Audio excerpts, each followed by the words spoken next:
Can I sit here? A black girl, 8th grade. Lunch tray in hand. Megan Thornton doesn't even look up. God, no. We don't mix with your kind here. Laughter. Sharp. Cruel. Her mama dragged in some broke nobody off the street. Now she calls him daddy. That's not a father. That's a stray dog her mom felt sorry for. Go back where you belong, Harper. Maybe the dumpster out back. You and your fake family would fit right in. Phones rise. Recording. Live streaming. Pat, not a real dad. The whole cafeteria watches a black girl stand alone in a sea of white faces. Teachers look away. No one moves. Harper's hands shake.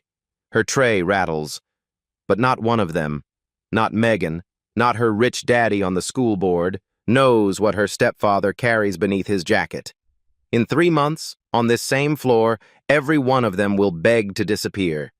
If you've ever been looked down on for who you are, stay. Crestwood, Georgia sits 20 miles outside Atlanta.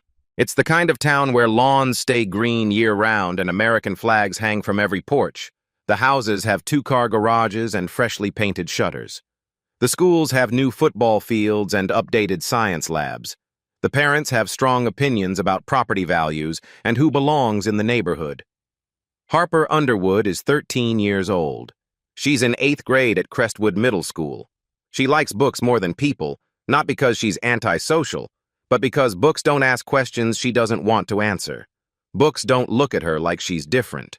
Books don't whisper when she walks past. Every morning, she sits in the cafeteria before first bell. She opens whatever novel she's reading that week. She pretends not to notice that no one sits with her. She pretends the empty chairs around her are a choice. Harper lives with her mother Denise and her stepfather Will. Their house is the blue one on Maple Street, the one with the vegetable garden in the backyard. Denise works night shifts as a nurse at Grady Memorial Hospital. She leaves for work when Harper goes to bed. She comes home when Harper leaves for school. They communicate through Post-it notes on the refrigerator and quick hugs in the hallway and text messages that say, "Love you, be safe." Will Crawford is 44 years old. He works as a security consultant, which means he spends most days on conference calls in his home office and most evenings cooking dinner. He makes a mean pot roast. His chili has won 2 neighborhood competitions. He's not Harper's biological father. He married Denise 3 years ago. Harper was 10. Will is a quiet man. He doesn't talk much about himself. He doesn't talk much at all. But every morning, without fail, he wakes up before dawn to make Harper breakfast before she catches the bus. Bacon and eggs on weekdays, pancakes on Saturdays, French toast on Sundays when he's feeling fancy. There's something else about Will. He always wears a jacket, even in Georgia heat. Even when the temperature hits 95 and everyone else is in short sleeves and complaining about the humidity. Harper noticed this years ago. She asked once, in that direct way children ask things. Will just shrugged and said he runs cold. Late at night, when Harper can't sleep, she sometimes walks to the kitchen for water. The floorboards creak in the hallway. The refrigerator hums in the darkness. Once, she saw Will sitting at his desk in the living room, the lamp casting yellow light across his face. He was holding a small wooden box, just holding it, not opening it, just looking at it like it weighed more than it should. Harper never asked about the box. Some questions feel too heavy. At Crestwood Middle School, everyone knows Gerald Thornton. He's on the school board. He's the chairman of the Thornton Family Foundation.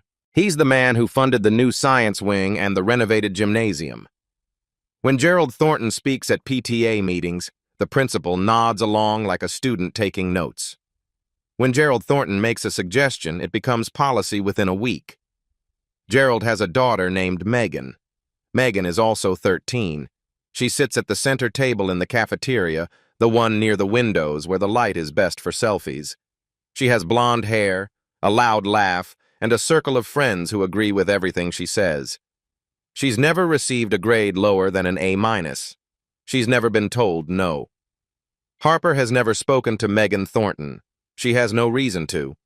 They exist in different orbits, different worlds, really, that happen to share the same hallways. But in a town like Crestwood, orbits can collide. Worlds can crash into each other without warning. Harper doesn't tell anyone at school that Will isn't her biological father. It's not a secret. It's just not relevant.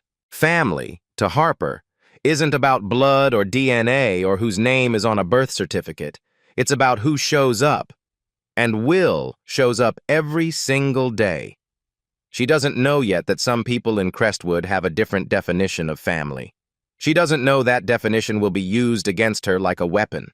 She doesn't know that in 2 weeks, she'll wish she had never mentioned Will Crawford at all. But that's the thing about ordinary mornings. They don't warn you when they're about to end. It starts on a Tuesday. Cafeteria, lunch period. The smell of reheated pizza and chocolate milk hangs in the air. Harper sits alone at her usual table by the far wall. A paperback is open in front of her. Some fantasy novel about a girl who discovers she has magic powers. The noise of the room hums around her like static. Trays clattering, voices overlapping. Someone's phone playing music too loud until a teacher tells them to turn it off. Megan Thornton walks past. She's carrying a salad and a bottle of sparkling water. Her friends trail behind her like ducklings following their mother. She stops at Harper's table. Her shadow falls across the book. "Hey," Megan says. Her voice is friendly. Too friendly. The kind of friendly that makes Harper's shoulders tense. "I've been meaning to ask you something." Harper looks up. She doesn't close her book. She keeps one finger on the page, holding her place. "What?" "That man who drops you off sometimes. The one with the old truck. The blue one with the dent in the fender." Megan tilts her head, all innocence. "Who is he?" Harper feels her shoulders tighten further. She keeps her voice flat, neutral, giving nothing away. "That's my stepdad." Megan's eyebrows lift. She turns to her friends. A smile spreads across her face, slow and satisfied, like a cat who's found a mouse. "See?" Megan says, loud enough for the nearby tables to hear. "I told you guys, not even a real dad, just someone her mom picked up." Laughter. Sharp and sudden. 5 or 6 voices joining in like a chorus. Harper's face goes hot. She stares at her book. The words blur into meaningless shapes.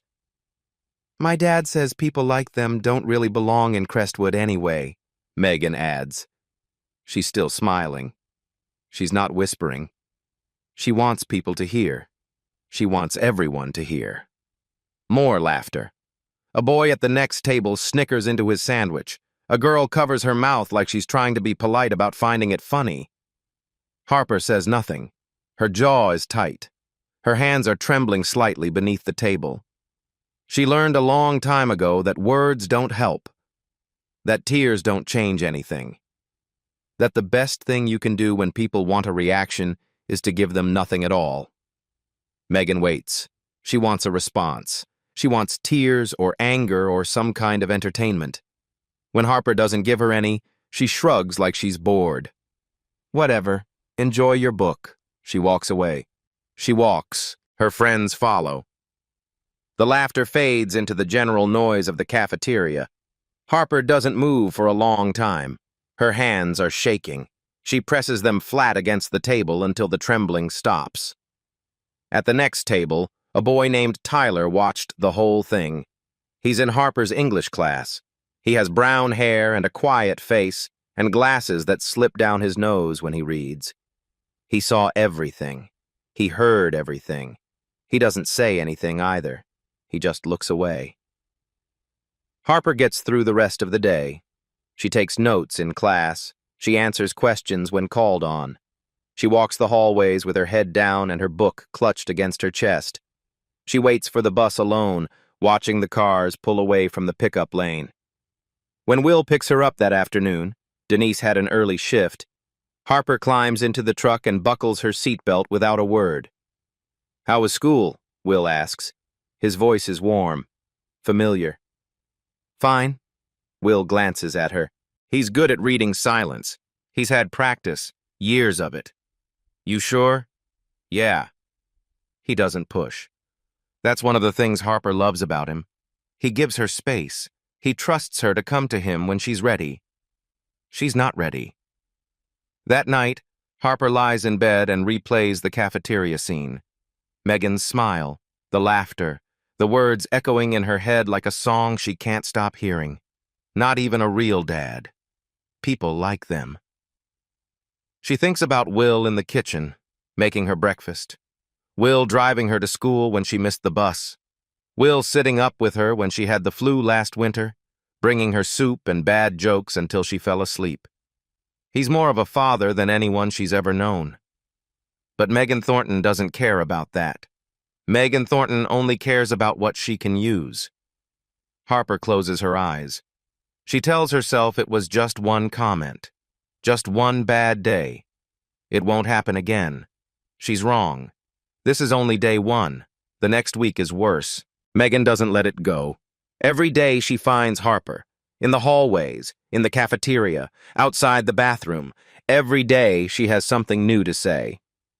Is your fake dad picking you up today? Does he even have a real job, or does he just live off your mom? I heard step-parents don't actually love you. They just pretend because they have to. Must be sad. The comments are always loud enough for others to hear, always delivered with that same sweet smile, like she's just making friendly conversation. Always followed by laughter from the 5 or 6 students who orbit around her like satellites. Harper stops eating in the cafeteria. She takes her lunch to the library instead. She sits in the back corner behind the biography section where no one ever goes. She eats her sandwich in silence, surrounded by books about dead presidents. It doesn't help. The comments follow her into the hallways, into class, whispered just loud enough for her to hear. Into the group chat for her English project where someone posts a meme about fake families and tags her. 32 people see it before she mutes the notification. Denise notices something is wrong. Harper is quieter than usual. She's not eating much at dinner, just pushing food around her plate. She's going to bed early and waking up tired with dark circles under her eyes. What's going on? Denise asks one evening. They're standing in the kitchen. The dinner dishes are in the sink. Will is in his office on a call. Harper shrugs. Nothing. Harper. The word hangs in the air. Denise has that tone, the one that says she's not going to let this go. The mom tone. Harper tells her, not everything, just enough. The comments, Megan, the laughter that follows her everywhere. Denise's jaw tightens. Her hands curl into fists at her sides. That's not okay. Mom, just leave it. It'll make things worse. No, I'm going to talk to the school. Mom, this is not up for discussion. The next morning, Denise sends an email to Principal Howard Green. She outlines the situation carefully, professionally. She uses words like harassment and hostile environment and repeated incidents. She asks for a meeting. The principal responds within hours. He's very sorry to hear about this. He takes these matters extremely seriously. He'll look into it personally. He thanks her for bringing it to his attention. 2 days later, Principal Green calls Denise. I spoke with the students involved, he says. His voice is smooth, practiced, the voice of a man who's had this conversation many times before. I've reminded them about our anti-bullying policy. I'm confident this won't be an issue going forward. What about consequences? Denise asks. What happens to the kids who did this? We believe in restorative approaches here at Crestwood. Punishment can sometimes escalate tensions. The best thing for everyone, especially Harper, is to move forward constructively. Denise hangs up. She doesn't feel reassured. She's right not to. Because while Principal Green was on the phone with Denise, another conversation was happening. One she didn't know about. Gerald Thornton called the principal's direct line that same afternoon. The call lasted 4 minutes. No one knows exactly what was said, but later that day, Principal Green sent an email to his vice principal.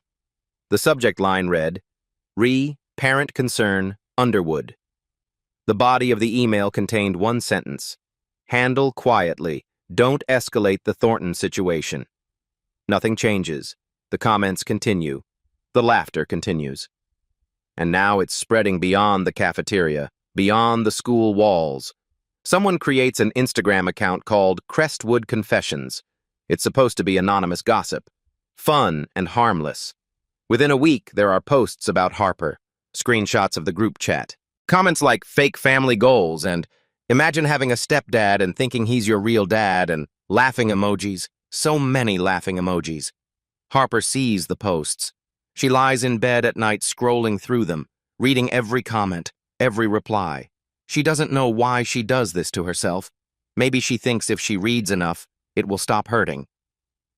It doesn't stop hurting. Will notices that Harper is different, quieter, more closed off. She used to talk to him about her books, about her classes, about the weird things her teachers said. Now she barely speaks at dinner. One evening he asks if everything is okay at school. "It's fine," Harper says. She doesn't look up from her plate. Will studies her face. He knows she's lying.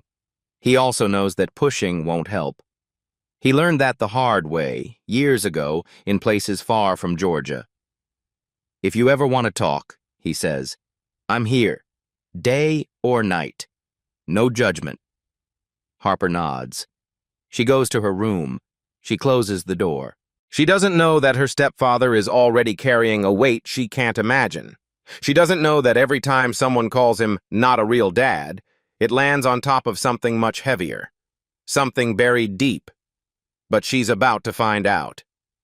Because Gerald Thornton has already made his next move. He called Principal Green again. He suggested that the Underwood family might be overreacting. He mentioned casually that he'd hate for this kind of drama to affect the school's excellent reputation. He mentioned even more casually that the Thornton Foundation's next grant cycle is coming up.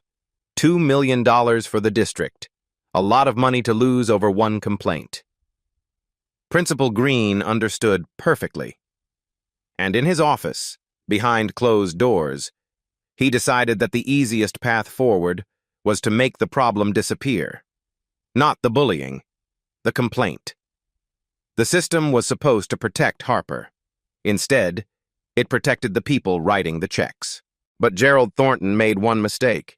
He let his daughter keep going. He let her feel invincible. He let her believe that no one would ever hold her accountable. And the next time Megan Thornton decided to humiliate Harper's family, she did it on camera. Friday afternoon, 3:45. The dismissal bell rang 10 minutes ago. Harper walks out the front entrance of Crestwood Middle School. The October sun is warm on her face. The air smells like cut grass and exhaust from the buses idling at the curb. She's looking for her mother's car. Instead, she sees Will's truck. He's parked near the flagpole, leaning against the driver's side door. He's wearing his usual jacket despite the 80-degree heat. His arms are crossed. He looks out of place among the minivans and SUVs with their "My child is an honors student" bumper stickers. Denise must have had to leave early for work. Harper starts walking toward him. She doesn't see Megan until it's too late. Megan is standing near the bike rack with 4 of her friends. They're watching Will, whispering, smiling. One of them is already holding up a phone. "Oh my God," Megan says, loud enough to carry across the pickup lane. "Look, you guys, it's Harper's fake dad." Harper freezes. Her backpack suddenly feels like it weighs 100 pounds. Megan keeps talking, her voice bright and performative, loud enough for everyone within 50 feet to hear. "Bet he doesn't even have a real job. Probably just lives off her mom. How embarrassing." Her friends laugh. The phone is recording. The red light is blinking. Megan knows it. She's playing to the camera. "Hey, Harper," Megan calls out. "Is he going to pretend to be your dad at parent-teacher night too? That's going to be so awkward." More laughter. Harper feels her face burning. She wants to disappear. She wants the ground to open up and swallow her whole. Will sees what's happening. His expression doesn't change, not a flicker. He straightens up from the truck, opens the passenger door, and waits. "Let's go home, kiddo," he says. His voice is calm, steady, like nothing in the world is wrong. Harper walks to the truck. She doesn't look at Megan. She doesn't look at the phone. She climbs in and shuts the door harder than she meant to. Will gets in the driver's seat. He starts the engine. He pulls out of the parking lot without a word. Harper stares out the window. Her vision is blurry. She's not going to cry. She's not going to give them that satisfaction. She bites the inside of her cheek until she tastes copper. Will doesn't ask what happened. He doesn't need to. He just rests one hand on the steering wheel and puts the other on Harper's shoulder. He leaves it there, warm and solid, until they get home. That night, Megan posts the video, first on Instagram, then on TikTok. She adds a hashtag #NoToRealDad. She adds laughing emojis. She adds a caption: "When your classmate thinks a random guy is her father." Within 24 hours, the video has been shared 200 times. Students from Crestwood, students from other schools in the district, strangers who think it's funny. The comments pile up like snow in a blizzard. "Imagine being this girl Ilmao." "Fake family vibes for far." "Why is she crying? It's just a joke. Calm down."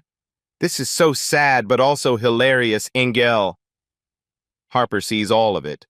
She lies in bed, scrolling through her phone, reading every word. She reads until her eyes burn and her chest aches and she can barely breathe. Will sees the video too. Denise shows it to him after Harper goes to bed. His face is unreadable as he watches. Stone. "Those kids," Denise says. Her voice is shaking with anger. "I'm going to—" "Don't," Will says quietly. "It'll make it worse for Harper. We can't just do nothing." Will is silent for a long moment. When he speaks, his voice is very soft, almost a whisper. "We won't." He doesn't explain what he means. He doesn't know yet himself. But somewhere in Crestwood, someone else is watching that video too. Someone who sees something beyond a cruel joke. Someone who asks questions for a living. Rachel Morrison is 34 years old. She's been a reporter at WGCA, the local news affiliate, for 8 years. She covers education, local government, occasionally a human interest piece that makes viewers cry. She's won 2 regional awards for investigative journalism. She's good at her job. More importantly, she's good at noticing when something doesn't add up. The video of Will Crawford bothers her. Not just the cruelty of it. She's seen plenty of cruel videos in her years covering schools. What bothers her is the context. The way the girl filming seems so confident, so untouchable. The way the other kids laugh like they've done this before and know nothing will happen. The way the school's name is clearly visible in the background on a banner. Rachel does what she always does when something doesn't sit right. She starts digging. Her first call is to Denise Crawford. She finds the number through public records. Not hard for someone who knows where to look. She leaves a voicemail explaining who she is and what she's looking into. Denise calls back that evening. Her voice is wary, guarded. "I'm not sure talking to the press is a good idea," Denise says. "The last thing Harper needs is more attention." "I understand completely," Rachel says. "But I've seen the video. And I've heard rumors that this isn't the first time something like this has happened at Crestwood. I think there might be a bigger story here." Silence on the line. Rachel can hear Denise breathing. "What kind of rumors?" Denise finally asks. "That's what I'm trying to find out. I think there might be more to this story than just some kids being mean. I think there might be a pattern." 2 days later, Denise agrees to meet. They sit in a coffee shop in a strip mall outside town, away from Crestwood eyes. Denise orders tea. Rachel orders black coffee. The shop is nearly empty at 2 in the afternoon. Denise tells Rachel everything. The cafeteria comments, the emails to the principal, the phone call where he promised to handle it, the weeks of nothing changing while the harassment got worse. "Do you have copies of those emails?" Rachel asks. Denise does. She forwards them that night from her phone. Rachel reads Principal Green's response at her desk, the blue light of the screen reflecting off her glasses. It's boilerplate. Concern and promises and no action. But what interests her is what she doesn't see. Any record of discipline for the students involved, any follow-up, any accountability. She files a public records request with the school district. She's looking for two things: disciplinary actions related to the Underwood complaint and financial records showing donations to Crestwood schools. The disciplinary records come back first. There are none. Officially, no incident was ever reported. No investigation was ever opened. On paper, nothing happened. The financial records take longer. When they arrive 3 days later, Rachel spends an entire evening going through them at her kitchen table, highlighter in hand, coffee going cold beside her. What she finds makes her sit back in her chair. The Thornton Family Foundation has donated $2.1 million to Crestwood Independent School District over the past 5 years. Gerald Thornton is listed as the foundation's chairman. The money has funded new facilities, equipment, programs, teacher bonuses. It's touched every corner of the district. $2.1 million. That's a lot of influence to protect. That's a lot of silence to buy. Rachel keeps digging. She pulls up the school board's meeting minutes from the public website. Most are routine. Budget approvals, policy updates, personnel matters discussed in closed session. But one set of minutes catches her eye. March 14th, 2024. Executive session. Item 7.2, risk mitigation. The description is vague. Discussion on minimizing PR exposure from parent complaint. March 14th. That's 2 weeks after Denise first emailed Principal Green. 2 weeks after she used the word harassment. Rachel doesn't have access to what was said in that closed session. Executive sessions are private by law. But she knows what risk mitigation usually means in bureaucratic language. It means protecting the institution. It means making problems go away quietly. It means choosing the path of least resistance. She needs more sources, more voices. She starts calling current and former teachers at Crestwood.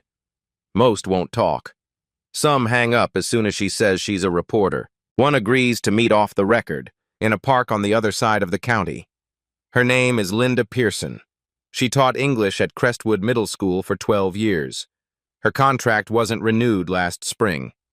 No explanation. Just a form letter. "Why do you think they let you go?" Rachel asks. They're sitting on a bench near a playground. Kids are shouting in the distance. Linda stirs her iced coffee. She looks tired, the kind of tired that sleep doesn't fix. "I reported a student for bullying," she says. "Multiple times. I documented everything. Dates, witnesses. I followed the procedures exactly like we're supposed to." "What happened?" "Nothing. The reports went to the principal's office and disappeared. When I pushed, I was told to focus on teaching, not discipline. When I pushed harder, I got a warning about maintaining professional boundaries." "Who was the student?" Linda hesitates. She looks at the playground. Then she says the name. "Megan Thornton." Rachel feels the pieces clicking into place, the picture getting clearer. "And your contract?" she asks. "Not renewed, no explanation.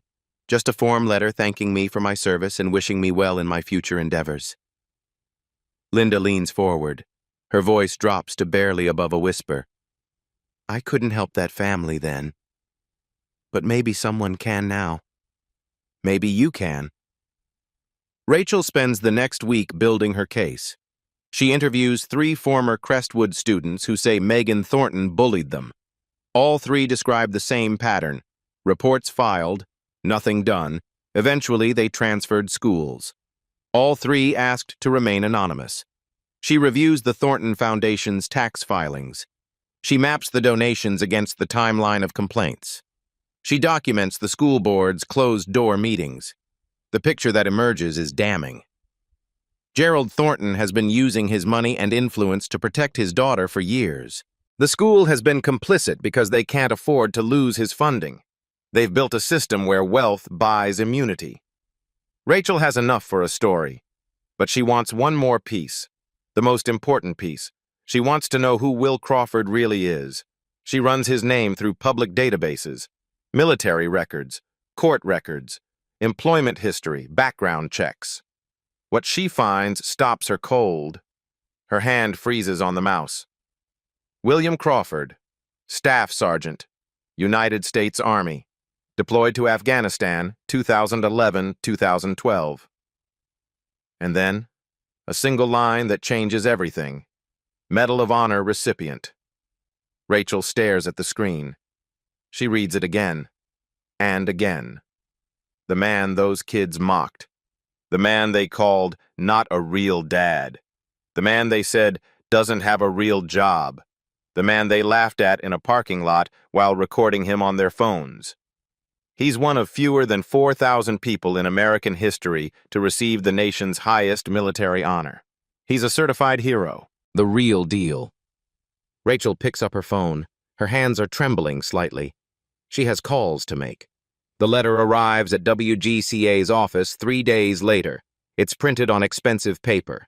The letterhead reads, Thornton and Associates. Rachel reads it in her cubicle. Her coffee goes cold beside her. The letter accuses Rachel of reckless disregard for the truth. It threatens legal action for defamation if WGCA broadcasts false and malicious claims about Gerald Thornton or his family. It demands that all materials related to the story be preserved for potential litigation. It's not a response. It's a warning shot. Rachel shows the letter to her news director. He reads it twice. Is your sourcing solid? He asks. Rock solid. I have documents, I have witnesses, I have financial records. Then we keep going. Rachel keeps going. But Gerald Thornton isn't finished. The next attack doesn't come at the news station. It comes at Will Crawford. Will works as a security consultant for a company called Secure Point, Inc. He's been with them for 3 years. Steady work, good pay, enough to help cover the mortgage while Denise pays down her nursing school loans. 3 days after Rachel's records request becomes public, Will receives an email. The subject line is neutral. Contract review. Crawford, W. The body is brief. After careful consideration, Secure Point Inc. has decided not to renew your consulting contract. Your final payment will be processed by end of month. We wish you well in your future endeavors. No reason given, no warning, no opportunity to respond. Will stares at the email for a long time. He doesn't know it yet, but Gerald Thornton is a minority shareholder in Secure Point's parent company. He made one phone call. The call lasted 6 minutes. That's all it took. When Denise comes home from her shift, Will tells her. They sit at the kitchen table. The house is quiet. Harper is asleep. What are we going to do? Denise whispers. I'll find something else. Will, I'll find something else. His voice is steady, but Denise can see the tension in his shoulders, the way he's holding himself still, like he's afraid of what might happen if he moves. This is because of us, she says, because we spoke to that reporter. Probably. Maybe we should stop. Tell her we're done. Will is quiet for a moment. When he speaks, his voice is very soft. If we stop now, they win. And they'll keep doing this to someone else. Denise reaches across the table. She takes his hand. I'm scared, she says. Me too. The next day, Principal Green calls Harper into his office. She sits in the chair across from his desk, her backpack clutched on her lap. Harper, he says, I've been hearing concerns from some parents. They say you've been spreading rumors about other students, making accusations. Harper blinks. What? I'm not saying it's true, Green interrupts. I'm just letting you know that this kind of behavior can be very disruptive. It might be best for everyone if you focused on your schoolwork and let the adults handle adult matters. Harper doesn't know what to say. She feels like she's fallen into a trap she didn't see coming. Do you understand? Green asks. Yes, Harper whispers. Good. You can go. Harper walks out of the office. Her hands are shaking. That evening, she hears her parents talking in the kitchen. She stands in the hallway just out of sight and listens. Will lost his job. The principal warned her. The lawyers are threatening. All because of her. All because she told her mom about the cafeteria. She goes to her room. She closes the door. She lies on her bed and stares at the ceiling. This is her fault. All of it. That night, Harper tells her mother she wants to transfer schools. Please, she says, I can't do this anymore. Denise holds her daughter. She doesn't have an answer. A statement from Gerald Thornton's attorney. Mr. Thornton categorically denies all allegations of improper influence. Any suggestion that he has used his position to affect school policy or employment decisions is false and defamatory. Mr. Thornton reserves the right to pursue all legal remedies to protect his family's reputation. The statement says nothing about Megan, nothing about the video, nothing about the years of complaints that disappeared into filing cabinets. But Gerald Thornton didn't just want to win this fight. He wanted to make sure the Crawford family never tried again. He's about to learn that some people don't scare easily, especially people who've already been through fire. Harper lies awake at 2 a.m. The house is silent. Her mother went to work hours ago. The only light comes from the street lamp outside her window, casting pale stripes across the ceiling. She can't stop thinking about the principal's office. The way he looked at her. The way he made her feel like she was the problem. She can't stop thinking about her stepfather losing his job. The tight look on his face when he told them, the way he said, I'll find something else, like he was trying to convince himself. This is all her fault. If she had just kept her mouth shut. If she had just ignored Megan. If she had just been normal, invisible, nobody's target. She gets out of bed.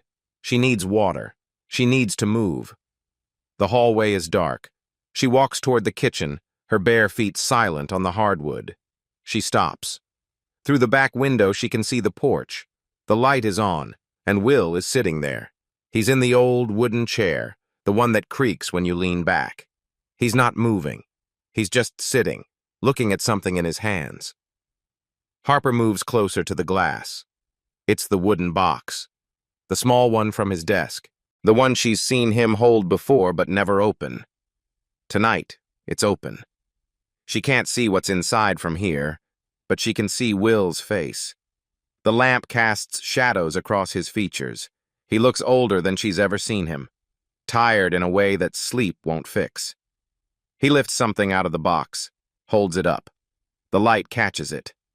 Metal. A ribbon. Blue, she thinks, though it's hard to tell in the dim light. Harper doesn't know what she's looking at, but she knows it matters. She knows by the way Will holds it, carefully, like it might break, reverently, like it's sacred. She remembers what her mother told her once, years ago, that Will was in the army, that he was in Afghanistan, that he saw things there, did things there, that changed him. He doesn't talk about it, Denise had said. Maybe someday he will. But don't push him. Harper never pushed. She never asked. Now, watching him through the glass, she wonders what he carries, what weight he bears every day that she's never seen, what silence lives inside him alongside the nightmares he never mentions. He lost his job because of her. He's been humiliated because of her. And he's never once complained, never once made her feel like a burden. She thinks about the video, Megan's voice, not even a real dad. Looking at Will now, Harper understands something she didn't before. He's more real than anyone she's ever known, more real than the people who laugh at him, more real than the principal who smiles and does nothing, more real than Gerald Thornton and all his money. She doesn't know yet what's in that box. She doesn't know the story behind that medal. But she knows one thing. Will Crawford deserves better than this. She goes back to bed. She pulls the covers up. She stares at the ceiling until the first gray light of dawn creeps through the window. Tomorrow, she tells herself. Tomorrow she'll be strong enough to fight again. She doesn't know that tomorrow, the fight will find them first. The phone rings at 7 in the morning. Will is making coffee. Denise just got home from her shift. Harper is getting ready for school. Will picks up. Hello? Will Crawford? The voice is male, gruff, familiar somehow. Speaking. This is Earl. Earl Patterson, VFW Post 1142. We served together in '09. You probably don't remember me. Will goes still. He remembers. I remember, he says quietly. I saw the video, Earl says. The one those kids posted. I know who you are, brother. I know what you did. And I'm not going to stand by while some punk teenagers drag your name through the mud. Will doesn't know what to say. He spent so long not talking about Afghanistan, not talking about any of it. What are you thinking? Will asks. I've been making some calls. There are people who want to help, people who understand what that medal means. Will glances toward the kitchen where Denise is watching him with tired eyes. I don't want to make things worse for my family, Will says. I know, but sometimes the only way out is through. Let me make some introductions. You don't have to do anything you're not comfortable with. Will is silent for a long moment. Then, okay. Earl's first call is to Rachel Morrison. He tells her things that aren't in any public database. Stories from Afghanistan. The kind of man Will Crawford is. Rachel listens. She takes notes. I'm running this story with or without your help, she says. But if you want to be part of it, I'd be honored. Earl makes more calls. Word spreads through the veteran community. By evening, VFW Post 1142 has posted a statement on their Facebook page.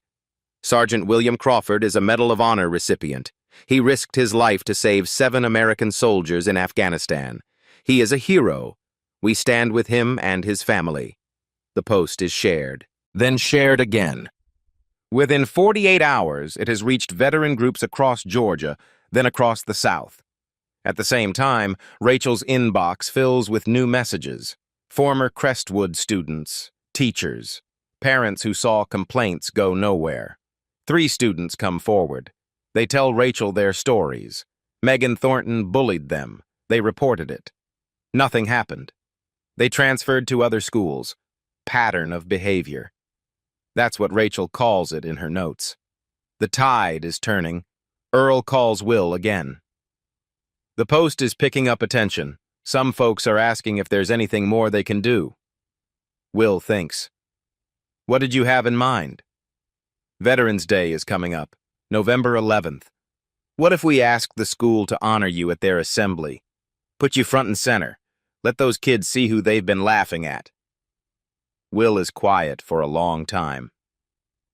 Let me talk to my family, he says. That night, he tells Denise and Harper about the plan. Harper looks at him with wide eyes. You'd do that?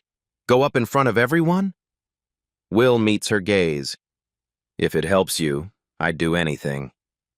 November 10th, the night before Veterans Day. Rachel Morrison sits in the WGCA studio. The cameras are rolling. This is her moment.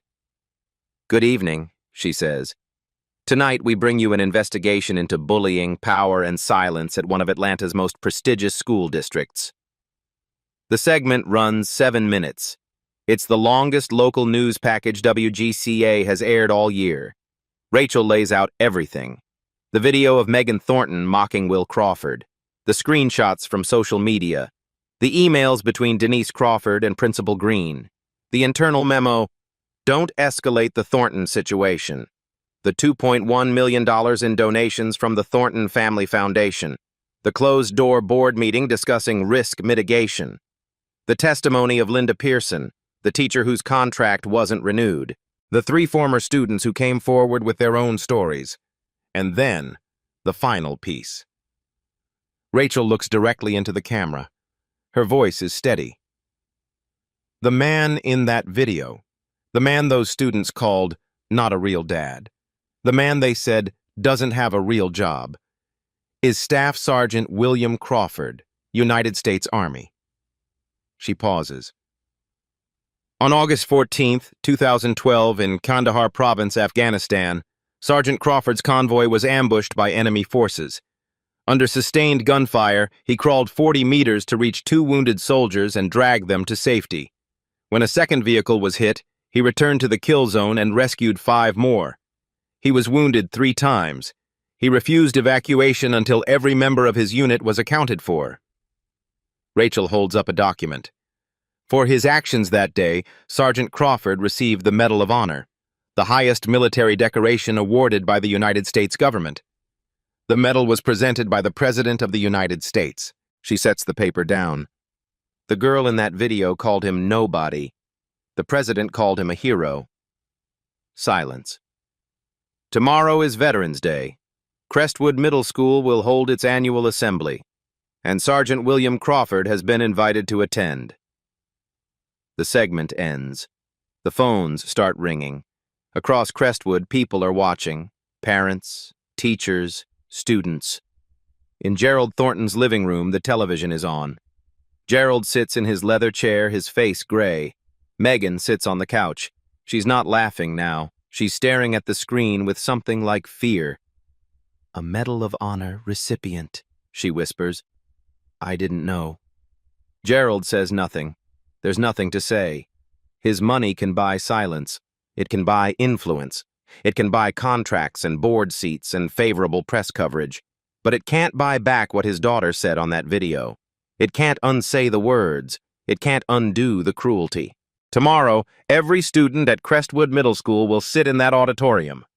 Every student will see Sergeant William Crawford walk onto that stage. Every student will see the medal around his neck, including Megan Thornton. And she won't be able to look away.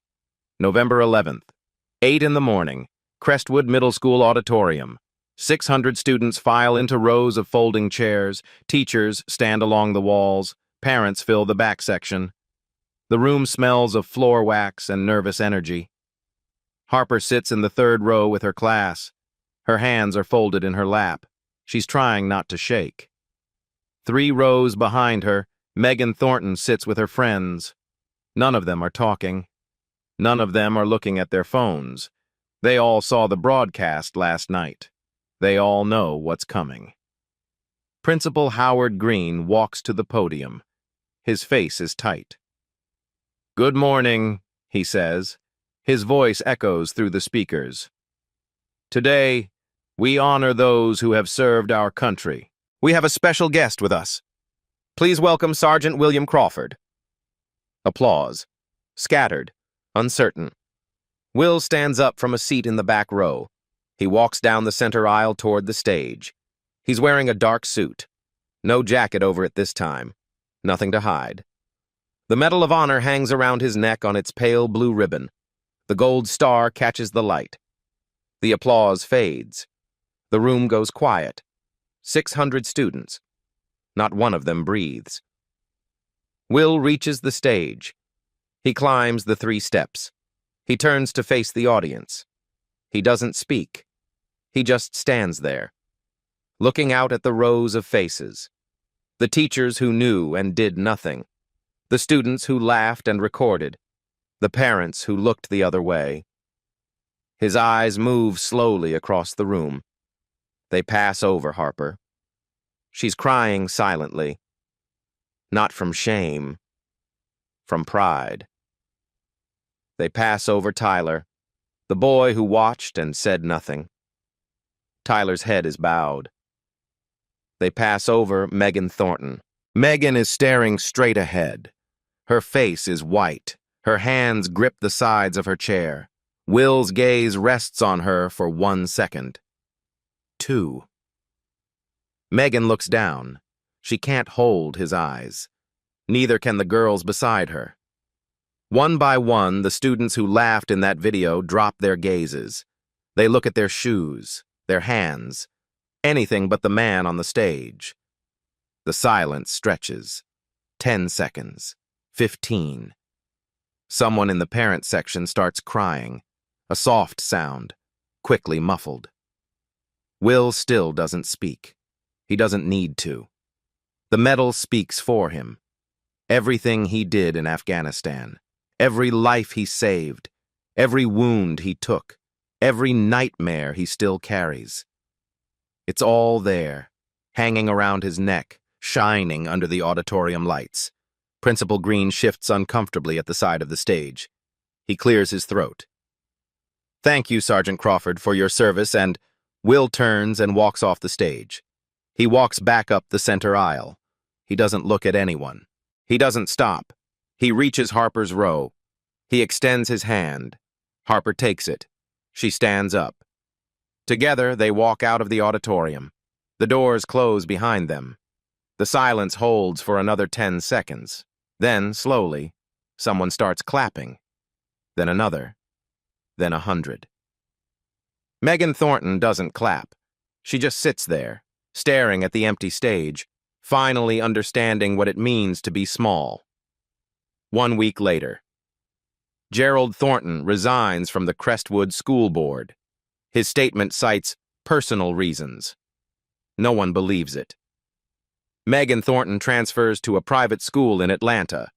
She is not seen in Crestwood again. The school district revises its anti-bullying policy. The new version includes an independent review process for complaints. It passes unanimously. Linda Pearson receives a formal apology from the superintendent. She declines an offer to return to teaching. "Some doors," she says, "are better left closed." Harper goes back to school. For the first time in months, she doesn't eat alone. Tyler sits with her at lunch. He doesn't say much. He doesn't need to. Sometimes showing up is enough. Will still picks Harper up every afternoon. He still wears his jacket most days. Old habits. But sometimes, when the light is right, you can see the ribbon beneath his collar. Pale blue. Almost hidden. He doesn't talk about Afghanistan. Maybe he never will. But Harper understands now. Some weight you carry forever. The only question is whether you carry it alone. The medal weighs 3 ounces. The silence satisfies 13 years. But sometimes, silence is the loudest thing in the room. Courage doesn't need a microphone. It just needs one person willing to stand up. If this story touched you, if you were ever the Harper, or if you knew a Will Crawford, leave a comment below. And if you want to hear more stories like this one, subscribe. We'll be back. Some heroes wear medals. Others sit next to the kid no one else will.